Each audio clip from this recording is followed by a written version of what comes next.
I watch episode 50 of Pokemon every year because I watch every episode of Pokemon every year. In episode 50, Holy Matrimony, Nothing is Holy. Another Pokemon adventure begins with a poster of a missing child, singular this time. Whilst discussing the supposed identity of the missing child, the three children themselves are abducted, taken away by an elderly stranger in an unmarked vehicle. Ash and friends are again granted passage past the wealth gap and invited to look at two dead bodies. The help offers context and exposition of an inheritance only available if their son gets married in the next 24 hours. From the rafters, the riffraff are roused, except for the subject of concern, who is unconcerned and against subjugation. But if he doesn't come forward, their wealth will all be given away to people who actually need it. Anti-charity, Ash and friends opt to help the poor stay poor. Forced to face his past, the fortunate son feigns a fugue state, claiming to have forgotten his fostering and fabricating a frosty flashback not unlike that of his fellow felon. But his is just a fiction based on actual fiction. Plagiarism of a popular children's story about needless suffering. The upper class steals everything from the poor, even their stories.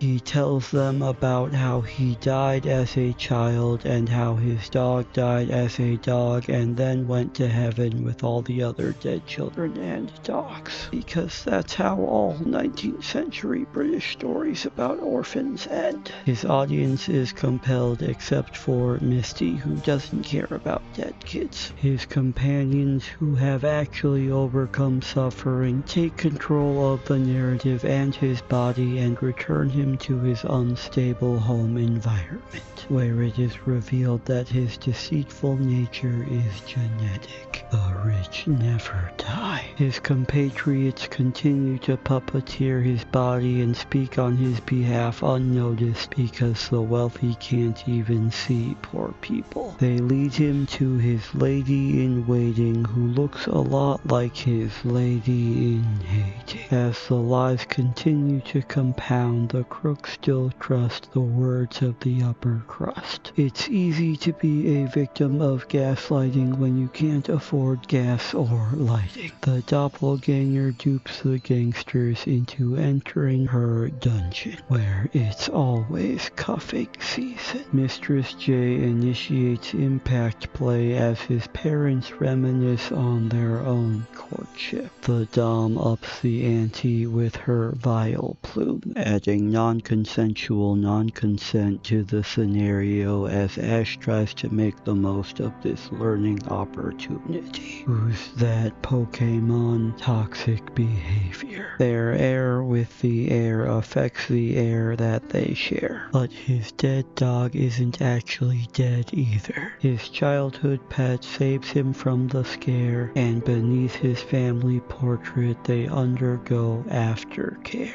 And finally, in this moment, the truth does he share. His childhood was more like an 18th century British novel. Forced with a love interest for whom he shared no love or interests, he fled his life of conformity to join a gang where everyone has to wear the same clothes, with new companions who are just as manipulative and violent. Those that forget their relationship history are doomed to repeat it. All of the heathen's opulent ideations were more memory than fantasy. But the one thing that he refuses to do to make money is to return to who he was. Rowlith saves its master from the prison of wealth and is rewarded by being abandoned again for no reason. The ties of his past must remain cut forever. The prince goes back to playing whore. The wealthy flood us with lies so that our truths are forgotten. Nothing is important, rich people be crazy,